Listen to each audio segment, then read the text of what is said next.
नाही नाही नाही नाही, या बाईंचा काय तो फायनल हिशोब करा, काय ती नोटीस वगैरे द्या आणि मार्गी लावा. कम इन. ये. नाही नाही, अशी माणसं मला बँकेत नकोच आहेत ना. त्यांना म्हणावं यात माझ्याशी बोलण्यासारखं काहीच नाहीये. नाही नाही, काम चुकारांना मी क्षमा करू शकत नाही.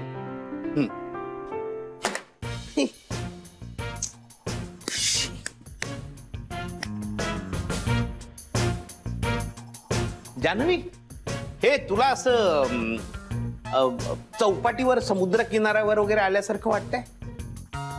ते चौपाटीवर कसं असतं, कापडं पडलेली असतात, माती असते, पाणी असतं, एक झाडू सदृश काहीतरी सफाईसाठी आणलेलं असतं, पण सफाई झालेलीच नसते, कागदाचे कप्पे पडलेले असतात. म्हणजे आता एक उंट आणि एक घोडा आणला ना की इथे सुद्धा चौपाटी झाली. तू मला सांग, लताबाई वेळेवर येतात, लताबाई वेळेवर काम करतात, हे सगळं त्यांना जमतंय का? नाही ना. मग बँकेला सुद्धा लताबाईंना कामावर ठेवणं जमणार नाही. बस. अरे हे सगळं काम कुणी करायची? मी सकाळी येऊन बँकेत झाडू पोछा करायचा का? मला इतकं घरगुती वातावरण नकोय बँकेत. तुला काय वाटतं जान्हवी?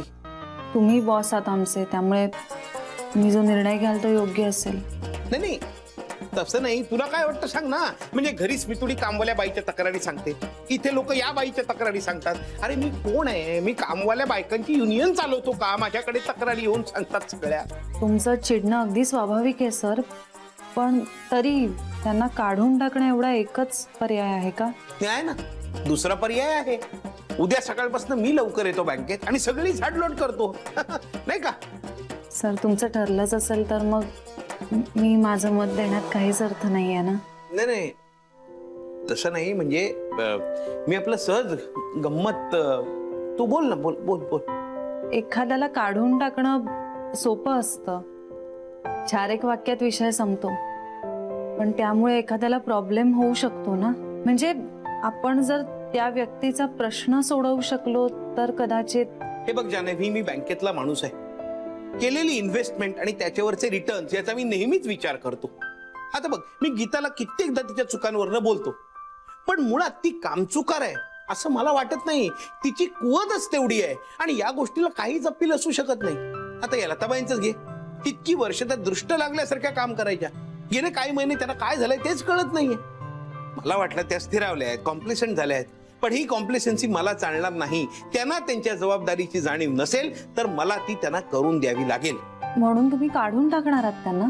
जान्हवी, काही वेळेला निर्णय मनावर दगड ठेवून घ्यावे लागतात. सर, मला एक संधी द्याल? कसली? मी एकदा बोलू त्यांच्याशी.